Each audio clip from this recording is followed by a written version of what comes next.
ಜೀನಾಗೆ ಸಂಪಾದಕತ್ವದಲ್ಲಿ ಜಿಎನ್ಎಸ್ news Sagar ಜೊತೆದ ಆಚೆ ಈಚೆ ಸೋಮವಾರದ ನ್ಯೂಸ್ ಅಪ್ಡೇಟ್ಗೆ ತಮಗೆ ಸ್ವಾಗತ. ಮುಖ್ಯಾಂಶಗಳು. ರಾಜ್ಯ ಸರ್ಕಾರದ ಹಗರಣದ ವಿರುದ್ಧ ಬಿಜೆಪಿ ನಿರಂತರ ಹೋರಾಟ. ವಾಲ್ಮೀಕಿ ನಿಗಮ, ಮೂಡಾ ಸೇರಿದಂತೆ ಈಗ ಸಹಕಾರ ಇಲಾಖೆಯಲ್ಲಿ ಹಗರಣ ಎಂದ ಹರತಾಳು.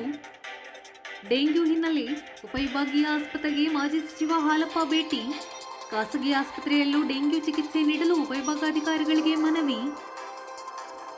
ಮಾರುತಿ 800 ಮೇಲೆ ಉರುಳಿದ ಬೃಹತ್ ಮರ, ಕಾರಿನಲ್ಲಿದ್ದವರಿಗೆ ಹೊಡೆತ. ಈಗ ಸುದ್ದಿಯ ವಿವರ. ಕಾಂಗ್ರೆಸ್ ಅಧಿಕಾರಕ್ಕೆ ಬಂದ ನಂತರ ಬಹುತೇಕ ನಿಗಮ ಮಂಡಳಿಗಳಲ್ಲಿ ಭ್ರಷ್ಟಾಚಾರ ನಡೆದಿದೆ. ಎಲ್ಲ ನಿಗಮ ಮಂಡಳಿಗಳ ಆರ್ಥಿಕ ವ್ಯವಹಾರಗಳ ತನಿಖೆ ಅಗತ್ಯ ಎಂದು ಮಾಜಿ ಸಚಿವ ಹರತಾಳು ಹಾಲಪ್ಪ ಒತ್ತಾಯಿಸಿದ್ದಾರೆ. ಸಾಗರದ ಉಪವಿಭಾಗೀಯ ಆಸ್ಪತ್ರೆ ಆವರಣದಲ್ಲಿ ಸೋಮವಾರ ಪತ್ರಕರ್ತರ ಜೊತೆ ಮಾತನಾಡಿದ ಅವರು, ಹೋರಾಟ ಮಾಡಿದ್ದೇವೆ, ಅವ್ರು ಸಿಗಾಕ್ಸಿದ್ದೇವೆ. ನಿಜ, ಅದು ಆರೋಪ ಇದೆ. ಆದ್ರೂ ನಾವು ಶಕ್ತಿ ಮೀರಿ ಕೆಲಸ ಮಾಡ್ತಾ ಇದೀವಿ. ನಾನೀಗ ಹಾಸನಕ್ಕೆ ಹೋಗ್ತಾ ಇದ್ದೀನಿ. ಹಾಸನಕ್ಕೆ ಹೋಗಿ ಅಲ್ಲಿ ನಾಳೆ ನಾಡ್ದು ಮತ್ತು ಸ್ಟ್ರೈಕ್ ಮಾಡ್ತಾ ಇದೀವಿ. ನಮ್ಮನ್ನು ಒಬ್ಬೊಬ್ಬರು ಒಂದೊಂದು ಇನ್ಚಾರ್ಜ್ ಹಾಕಿದ್ದಾರೆ. ನಮ್ಮ ಪಾರ್ಟಿ ಕೆಲಸ ಮಾಡಿದ್ರಿಂದಾನೇ ಇದು ಬೆಳಕಿಗೆ ಬಂತು. ಅವ್ನು ತೀರೋದ್ರೆ ಅದು ಮುಚ್ಚಾಕ್ಬಿಡೋರು. ಮೂಡ ಹಗರಣವೂ ಅಷ್ಟೇ ಮುಚ್ಚಾಕ್ಬಿಡೋರು. ಇನ್ನೊಂದು ಹಗರಣ ಇದೆ, ನಮ್ದು ಅಪೆಕ್ಸ್ ಬ್ಯಾಂಕ್ ಹಗರಣ, 2,000 ಕೋಟಿ ಹಗರಣ. ಅಪಾತ್ರರಿಗೆ ಸಾಲ ಕೊಟ್ಬಿಟ್ಟಿದ್ದಾರೆ. ಹೌದು ಹೌದು ಹೌದು, ಅಪಾತ್ರರಿಗೆ ಸಾಲ ಕೊಟ್ಟಿದ್ದಾರೆ, ದಾಖಲೆಗಳಿಲ್ಲದೆ ಕೊಟ್ಟಿದ್ದಾರೆ. ಅಪೆಕ್ಸ್ ಬ್ಯಾಂಕು, DCC ಬ್ಯಾಂಕು, ಸೊಸೈಟಿಗಳು, ಈವನ್ ನಬಾರ್ಡ್ ರೈತರನ್ನ, ಗ್ರಾಮೀಣ ಪ್ರದೇಶವನ್ನ ಮುಖ್ಯವಾಗಿ ಇಟ್ಕೊಂಡು ರಚನೆ ಆದಂತ ಬ್ಯಾಂಕ್ ಅದು. ನ್ಯಾಷನಲ್ ಬ್ಯಾಂಕ್ ಅದು. ನಬಾರ್ಡ್ದು national bank for urban agriculture and urban development ಅಂತಾನೆ ನಾವು ರಾಂಗ್ ಫಾರಂ ಇದೆ. ನಬಾರ್ಡ್ ಅಂದ್ರೆ ನಬಾರ್ಡ್ ಅಂತಿಲ್ಲ, NABARD ಏನೋ ಇದೆ. Bank for urban agriculture and ಬರ್ತಾ ಇದೆ. ಎಲ್ಲ ನಿಗಮಗಳಲ್ಲೂ ಆಗಿದೆ ಇದು. ಹಾಗಾಗಿ ಅವೆಲ್ಲವನ್ನು ಹೊರಗೆ ಎಳಿತಾ ಇದೀವಿ. ಇವತ್ತು ವಿಧಾನಸಭೆ ಒಳಗೆ ಹೋರಾಟ ಮಾಡ್ತಿದ್ದಾರೆ. ನಾವು ಗುರುವಾರ ಮತ್ತೆ ಬೀದಿಗಿಳಿತೇವೆ. ಗುರುವಾರ ಇಡೀ ರಾಜ್ಯಾದ್ಯಂತ ಬೀದಿಗಿಳಿತಾ ಇದೀವಿ. ಬೆಂಗಳೂರಿನಲ್ಲೂ ಬೀದಿಗಿಳಿತಾ ಇದೀವಿ. ಹೋರಾಟ ಮಾಡ್ತಾ ಇದೀವಿ, ನಿಲ್ಸೇ ಇಲ್ಲ ಇದನ್ನ. ನಾನು ಮೊನ್ನೆ ಅರೆಸ್ಟ್ ಆಗಿದ್ದೆ. ನಾವೇನೋ ಈ ಮೀಡಿಯಾಕ್ಕೆ ಹೋಗೋದು ಅಭ್ಯಾಸ ಮೊದಲಿಂದ ನಿಮಗೂ ಗೊತ್ತಿದೆ, ಕಡಿಮೆ ಅಲ್ಲ. ಬೆಂಗಳೂರಿನಲ್ಲಿ ಇನ್ಕ್ಲೂಡಿಂಗ್ ನಾನು ಕೂಡ ಅರೆಸ್ಟ್ ಆಗಿದ್ದೆ. ನಾವು ಸ್ವಲ್ಪ ಅದರಲ್ಲಿ ಹಿಂದೆ ಫೋಟೋ ಇದಕ್ಕೆಲ್ಲ ಸ್ವಲ್ಪ ಹಿಂದೆ ಸ್ವಭಾವತ ಸಂಕೋಚ. ಹಾಗೆ ಹೋರಾಟ ಮಾಡ್ತಾ ಇದೀವಿ. ಈಗಲೂ ಬೆಳಗ್ಗೆ 2 ಮೀಟಿಂಗ್ ಆಯ್ತು. ನಾನು ಇಲ್ಲೇ ಬೆಳಗ್ಗೆ ಎದ್ದು ಕೂಡನೇ ನಾವು ರಾಜ್ಯ ಮಟ್ಟದಲ್ಲಿ 2 ಮೀಟಿಂಗ್ ಮಾಡಿದೀವಿ. ಯಾವ ಕ್ಷಣದಲ್ಲೂ ಮತ್ತೆ ಸರಿಯ ಪ್ರಶ್ನೆ ಇಲ್ಲ. ಭ್ರಷ್ಟಾಚಾರವನ್ನು ಬಯಲಿಗೆಳಿತೇವೆ. ಭ್ರಷ್ಟಾಚಾರ ಅಲ್ಲ, ಇಡಿಗಿಡಿದೇ ನುಂಗೋದು. ಯಾರ ಬಡವ್ರ ಹಣ ಇದೆ, ST ವಾಲ್ಮೀಕಿ ನಿಗಮ ಅಂದ್ರೆ ಇಡೀ ST ಜನಾಂಗ ಸೇರ್ತದೆ. ಹೆಸರು ವಾಲ್ಮೀಕಿ ಅಂತ ಕೊಟ್ಟಿದ್ದೀವಿ. ಬಹುಸಂಖ್ಯಾತರ ಬಹುಜನರು ಅವರು ಇರೋದ್ರಿಂದ ಆ ST-ನಲ್ಲಿ ನಮ್ಮಲ್ಲಿ ಹಸ್ತದಲ್ಲಿದ್ದಾರೆ. ಮೇನ್ ಅವರು ಎಲ್ಲ ಒಂದು 10 ಕಮ್ಯುನಿಸ್ಟ್ ಜಾತಿಗಳು ಅದರಲ್ಲಿ ಸೇರ್ತವೆ. ಅದರಲ್ಲಿ ದುಡ್ಡನ್ನೇ ಹೊಡೆದು ಬಿಟ್ಟಿದ್ದಾರೆ ಸರ್. ದುಡ್ಡನ್ನೇ ಡ್ರಾ ಮಾಡ್ಬಿಡೋದು. ಎಲ್ಲರೂ ಆಪಾದನೆ ಮಾಡ್ತಾರೆ. ವಿರೋಧ ಪಕ್ಷದವರು ಎಲ್ಲರೂ ಯಾವಾಗೂ ಆಯಾ ಸರ್ಕಾರ ಇದ್ದಾಗ ಮಾಡೋದು ಸ್ವಾಭಾವಿಕ. ಆದ್ರೆ ದುಡ್ಡು ಕದ್ದಿದ್ದು ಸುಳ್ಳ? ಕೈಗೊಂಬೆಯೋ ಕಾಲ್ಗೊಂಬೆಯೋ ದುಡ್ಡು ಹೊಡೆದಿದ್ದು ಹೌದೋ ಅಲ್ವೋ?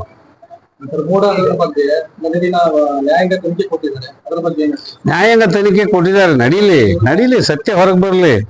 ನಾವೆಲ್ಲ ಸಿದ್ದರಾಮಯ್ಯನವ್ರನ್ನ ಒಬ್ಬ ಹಿಂದುಳಿದ ವರ್ಗದ ನಮ್ಮ ಮುಖಂಡ, ದೇವರಾಜ ಅರಸು ನಂತರ ಒಬ್ಬ ಹಿಂದುಳಿದ ವರ್ಗದ ನೇತಾರ ಅಂತೆಲ್ಲ ಯೋಚನೆ ಮಾಡಿದ್ದೀವಿ. ನಾವು ವಿರೋಧ ಪಕ್ಷದಲ್ಲಿ ಇದ್ದೂ ಕೂಡ ಒಬ್ಬ ಹಳೆ ಕಾಲದ ರಾಜಕಾರಣಿ ತರ ಒಂದು ಸೈದ್ಧಾಂತಿಕ ರಾಜಕಾರಣ ಅವ್ರ ನೆಲೆಯಲ್ಲಿ ಮಾಡ್ತಾರೆ ಅಂತ ನಾವೆಲ್ಲ ಸ್ವಲ್ಪ ಆ ಥರ ಇದ್ದರು. ಆದ್ರೆ ಇವರು 14 ನಿವೇಶನ ತಗೋತಾರೆ ಸೈಟ್ ಅಂತ ಹೇಳಿದ್ರೆ ಏನ್ ಹೇಳ್ಬೇಕು ಅದಕ್ಕೆ? ಮತ್ತೆ ಡೆಂಗ್ಯೂ ಜ್ವರದ ಇವತ್ತು ಸರ್ಕಾರಿ ಆಸ್ಪತ್ರೆಗೆ ಹಣ ತಗೊಂಡಿದ್ದಾರೆ. ತಮ್ಮ ಪೇಪರಲ್ಲಿ ಬಂದಿದೆ. ತಮ್ಮ ಯಾವುದು ಪೇಪರು, ಸಾಗರ್ ಸುತ್ತ ಪತ್ರ ಬರೀತೇನೆ. ಅದು ನೀವೇನು ಬಹುದು ಅಂತ ಬರೆದಿದ್ವಿ. ಇಂದಿರಾ ಗಾಂಧಿ ಕಾಲೇಜಿನಿಂದ ಹಣ ಪಡೆದಿದ್ದಾರೆ ಅಂತ ಆಪಾದನೆ ಬಂದಿದೆ ಅಂತ ಕೇಳಿದಿರಿ. ಯಾವ ಕಾರಣಕ್ಕೂ ಸುಳ್ಳು. ಇಂಥ ಅಪಬುದ್ಧ ಹೇಳಿಕೆ ಯಾರೋ ಕೊಟ್ಟಿದ್ದಾರೆ. ಅದನ್ನ ಸ್ಪಷ್ಟೀಕರಣ ಕೊಡ್ತೀನಿ. ನಾವು ಕೆರೆ ಹಬ್ಬಕ್ಕೆ LV ಎಂತ ಕಾಲೇಜ್, ಅದು ಇಂದಿರಾ ಗಾಂಧಿ ಕಾಲೇಜಿಂದ ಹಣ ಪಡೆದಿಲ್ಲ. ನಗರಸಭೆಯಿಂದ ಕೂಡ ಹಣ ಪಡೆದಿಲ್ಲ. ನಗರಸಭೆ ನಾನು ಯೋಚನೆ ಮಾಡಿದ್ದೆ, ಏನೋ ಇದೆಯೋ ಅದು ಯಾವ್ದಾದ್ರು ಯೋಜನೆಯಲ್ಲಿ ತಗೊಂಡಿದೀವ ಅಂತ. ಯಾವುದೇ ಹಣ ತಗೊಂಡಿಲ್ಲ. ಈ ತರ ಸುಳ್ಳು ಆಪಾದನೆ ಮಾಡಿದ್ರೆ ಅರ್ಥ ಇಲ್ಲ. ಮತ್ತೆ ಯಾವ ಎತ್ತುವಳಿನೂ ಮಾಡಿಲ್ಲ ಯಾರ ಹತ್ರ. ಈ ಸಂದರ್ಭದಲ್ಲಿ ಬಿಜೆಪಿ ಪ್ರಮುಖರಾದ ದೇವೇಂದ್ರಪ್ಪ ಯಲಕುಂದ್ಲಿ, ಭಾವನಾ ಸಂತೋಷ್, ಹರೀಶ್, ಕೃಷ್ಣ ಶೇಟ್, ಜಗನ್ನಾಥ್ R, ರಾಜೇಂದ್ರ ಪೈ ಇನ್ನಿತರರು ಹಾಜರಿದ್ದರು. ಡೆಂಗ್ಯೂ ನಿಯಂತ್ರಣ ಮಾಡುವಲ್ಲಿ ರಾಜ್ಯ ಸರ್ಕಾರ ಸಂಪೂರ್ಣ ವಿಫಲವಾಗಿದೆ. ಡೆಂಗ್ಯೂ ಉಲ್ಬಣಗೊಂಡ ಮೇಲೆ ಎಚ್ಚೆತ್ತು ಮುಖ್ಯಮಂತ್ರಿಗಳು, ಆರೋಗ್ಯ ಸಚಿವರು ಹಾಗೂ ಅಧಿಕಾರಿಗಳು ಸಭೆ ನಡೆಸಿದ್ದಾರೆ ಎಂದು ಮಾಜಿ ಸಚಿವ ಹಾಗೂ ಬಿಜೆಪಿ ರಾಜ್ಯ ಉಪಾಧ್ಯಕ್ಷ ಹರತಾಳು ಹಾಲಪ್ಪ ದೂರಿದ್ದಾರೆ. ಸಾಗರದ ಉಪವಿಭಾಗೀಯ ಆಸ್ಪತ್ರೆಗೆ ಸೋಮವಾರ ಭೇಟಿ ನೀಡಿ ರೋಗಿಗಳ ಆರೋಗ್ಯ ವಿಚಾರಿಸಿ ಉಪವಿಭಾಗಾಧಿಕಾರಿಗಳ ಕಚೇರಿಯಲ್ಲಿ ಡೆಂಗ್ಯೂ ವಿರುದ್ಧ ಸಮರೋಪಾದಿಯ ಪರಿಹಾರ ಕ್ರಮ ಕೈಗೊಳ್ಳುವಂತೆ ಉಪವಿಭಾಗಾಧಿಕಾರಿಗಳಿಗೆ ಮನವಿ ಮಾಡಿ ಅವರು ಮಾತನಾಡುತ್ತಿದ್ದರು. ಬಹಳ ಆಗಿದೆ, ಅದು ತಮ್ಮ ಗಮನಕ್ಕೂ ಬಂದಿದೆ, ನಾವು ನೋಡಿದ್ದೀವಿ. ಆದರೆ ಇಲ್ಲಿ ವ್ಯವಸ್ಥೆ ಸಾಕಾಗ್ತಾ ಇಲ್ಲ. ಸರ್ಕಾರ ರಾಜ್ಯಾದ್ಯಂತ ಆಗಿದೆ, 10,000 ಕೇಸ್ ಇದೆ ರಾಜ್ಯದಲ್ಲಿ. ಇವತ್ತು 11-12 ಸಾವಿರ ಆಗ್ಬೋದು. ಇವತ್ತು 12 ಸಾವಿರ ಅಂತ ಇವತ್ತಿನ ಅಂದಾಜು. ನಿನ್ನೆ 10,000 ಕೇಸ್ ದಾಟಿದೆ. ನಮ್ಮೂರಿನಲ್ಲೂ ಕೂಡ ಡೆಂಗ್ಯೂ ವಿಪರೀತ ಹಾವಳಿ ಆಗಿದೆ. ಅಕಸ್ಮಾತ್ ಆಗ್ತದೆ ಇದಕ್ಕೆ, ಆದರೆ ಇದನ್ನು ನಿಯಂತ್ರಣ ಮಾಡಬೇಕು.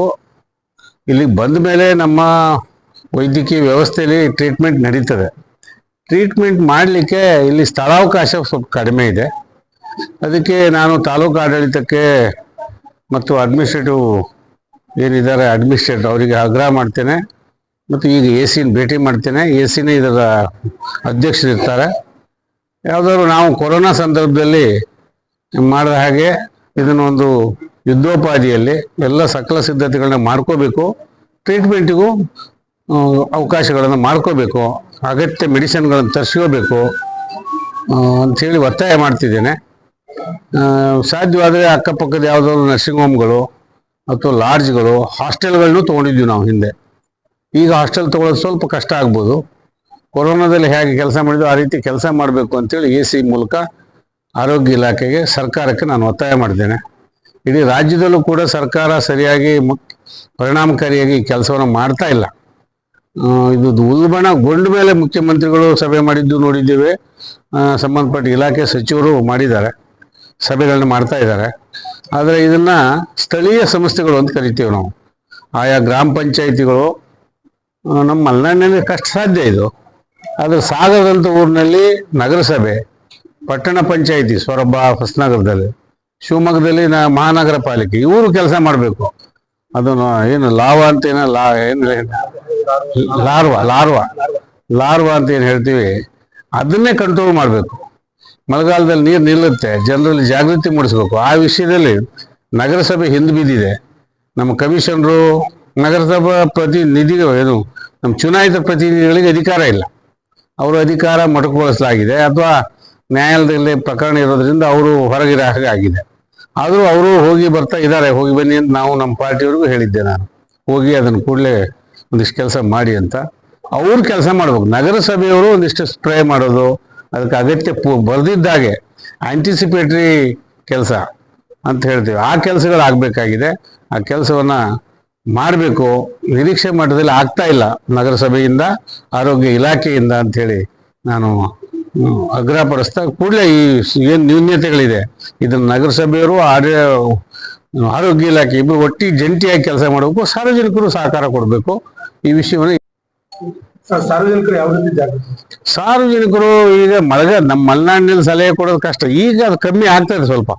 ಯಾಕಂದ್ರೆ ಹರಿಯೋ ನೀರು ಹರಿಲಿಕ್ಕೆ ಶುರು ಮಾಡಿದ್ರೆ ಅದು ಕಡಿಮೆ ಆಗುತ್ತೆ. ಶುದ್ಧ ನೀರಿನಲ್ಲಿ ಬರ್ತಕ್ಕಂಥದ್ದು ಅದು ನಾವು ಹಿಂದೆಲ್ಲ ಮಾತಾಡಿದ್ದೀವಿ. ಎಲ್ಲೆಲ್ಲಿ ನೀರು ನಿಲ್ಲುತ್ತೆ, ಈ ಕುಡಿದು ಎಳ್ನೀರಿನ ಚಿಪ್ಪು, ತೆಂಗಿನ ಚಿಪ್ಪಲ್ಲಿ, ನಮ್ಮನೆ ಬಕೆಟಲ್ಲಿ, ಹಾಳಾದ ಪ್ಲಾಸ್ಟಿಕ್ಕಲ್ಲಿ ಹನಿ ನೀರು ಅಂತ ಕರಿತೀವಿ ನಮ್ಮ ಭಾಷೆಯಲ್ಲಿ. ಶುದ್ಧ ನೀರಿನಲ್ಲಿ ಅದು ಮೊಟ್ಟೆ ಹಾಕುತ್ತೆ. ಮತ್ತು ಅದು ಬೆಳಿಗ್ಗೆ ಹೆಚ್ಚು ಕಚ್ಚುತ್ತೆ, ರಾತ್ರಿ ಅಲ್ಲ ಬೆಳಿಗ್ಗೆ ಕಚ್ಚುತ್ತೆ ಅಂತ.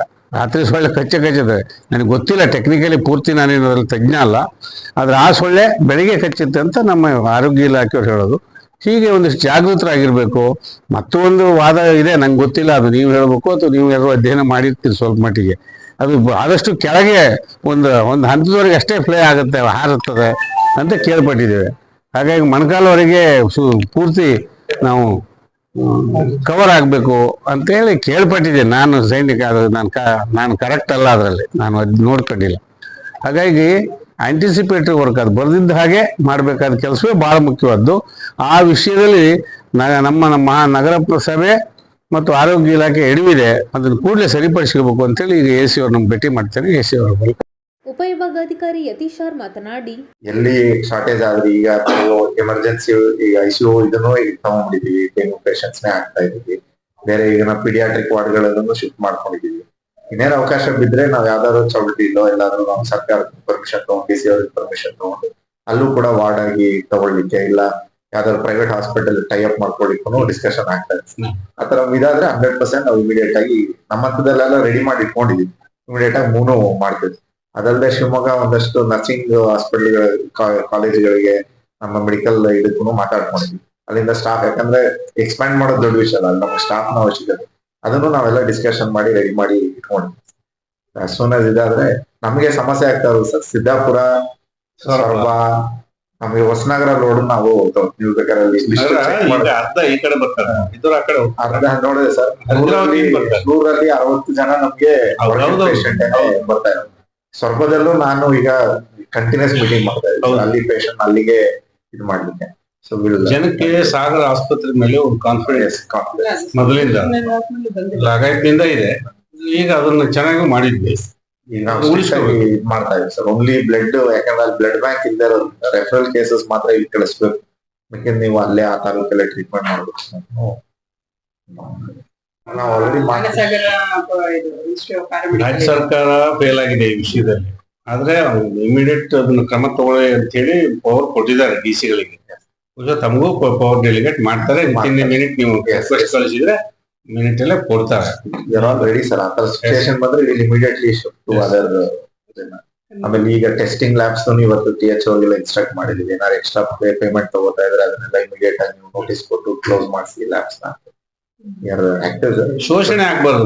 ಈಗ ಸಂದರ್ಭದಲ್ಲಿ ಏನಾಗುತ್ತೆ, ನಮ್ಮ ಗವರ್ಮೆಂಟ್ ಆಸ್ಪತ್ರೆ ಸರ್ಕಾರಿ ವ್ಯವಸ್ಥೆ ಫೇಲೂರ್ ಅನ್ನ ಖಾಸಗಿ ನರ್ಸಿಂಗ್ ಹೋಮ್ನವರು ಸಿಕ್ಕಾಪಟ್ಟೆ ಎಕ್ಸ್ಪರ್ಟ್ ಮಾಡ್ತಾರೆ. ಅದಕ್ಕೆ ಆಗೋಗಿದೆ ದೇಶದಲ್ಲಿ, ನಮ್ಮ ಕಾಲದಾಗೂ ಆಗೋಗಿದೆ, ನಾವು ಒಪ್ಕೋಬೇಕು. ಹಾಗಾಗಿ ಈಗಲೂ ಮತ್ತೆ ಅದೇ ಪದೇ ಮಾಡಕ್ ಬಿಡಬಾರ್ದು. ಇಲ್ಲ. ಈ ಸಂದರ್ಭದಲ್ಲಿ civil surgeon doctor K Parappa, ಬಿಜೆಪಿಯ ಪ್ರಮುಖರಾದ ಡಾಕ್ಟರ್ ರಾಜನಂದಿನಿ ಕಾಗೋಡು, ಗಣೇಶ್ ಪ್ರಸಾದ್, ದೇವೇಂದ್ರಪ್ಪ ಯಲಕುಂದ್ಲಿ, ಭಾವನಾ ಸಂತೋಷ್, ಹರೀಶ್, ಕೃಷ್ಣ ಶೇಟ್, ಜಗನ್ನಾಥ್ ಶೇಟ್, ರಾಜೇಂದ್ರ ಪೈ ಇನ್ನಿತರರು ಹಾಜರಿದ್ದರು. ಸಾಗರದ ಆವಿನಹಳ್ಳಿ ರಸ್ತೆಯಲ್ಲಿ ಬೃಹತ್ ಮರವೊಂದು ಮಾರುತಿ 800 ಕಾರಿನ ಮೇಲೆ ಬಿದ್ದು ಇಬ್ಬರು ಗಂಭೀರವಾಗಿ ಗಾಯಗೊಂಡ ಘಟನೆ ಶನಿವಾರ ರಾತ್ರಿ ನಡೆದಿದೆ. ಸಾಗರ ತಾಲೂಕಿನ ಹುಲ್ಲತ್ತಿ ಗ್ರಾಮದ ರವಿ ಹಾಗೂ ಪುನೀತ್ ಎಂಬುವವರು ತಮ್ಮ ಮಾರುತಿ 800 ವಾಹನದಲ್ಲಿ ಸಿಗಂದೂರು ಬರುತ್ತಿದ್ದಾಗ ಚೌಡಿಕಟ್ಟೆ ತಿರುವಿನ ರಸ್ತೆ ಪಕ್ಕದಲ್ಲಿದ್ದ ಬೃಹತ್ ಅರಳಿ ಮರವೊಂದು ಬುಡಸಹಿತ ಕಾರಿನ ಮೇಲೆ ಮುರಿದು ಬಿದ್ದಿದೆ. ತಕ್ಷಣ ಸ್ಥಳೀಯರು ಕಾರಿನಲ್ಲಿದ್ದ ರವಿ ಹಾಗೂ ಪುನೀತ್ ಅವರನ್ನು ಹೊರಗೆ ತೆಗೆದು ಸಾಗರ ಸರ್ಕಾರಿ ಆಸ್ಪತ್ರೆಗೆ ದಾಖಲು ಮಾಡಿದ್ದಾರೆ. ಮರ ಮುರಿದು ಬಿದ್ದಿದ್ದರಿಂದ ಇಬ್ಬರು ಗಂಭೀರವಾಗಿ ಗಾಯಗೊಂಡಿದ್ದಾರೆ. ಸ್ಥಳಕ್ಕೆ ನಗರ ಠಾಣೆ ಪೊಲೀಸರು ಹಾಗೂ ನಗರಸಭಾಧಿಕಾರಿಗಳು ಆಗಮಿಸಿ ಮರವನ್ನು ತೆರವುಗೊಳಿಸುವ ಮೂಲಕ ಸಂಚಾರಕ್ಕೆ ಅನುವು ಮಾಡಿಕೊಟ್ಟಿದ್ದಾರೆ. ಇದು ಸೋಮವಾರದ ಸಮಗ್ರ ಸುದ್ದಿ. ನಿರಂತರ ಸುದ್ದಿಗಾಗಿ ನೋಡ್ತಾ ಇರಿ GNS ನ್ಯೂಸ್. ನಮಸ್ಕಾರ.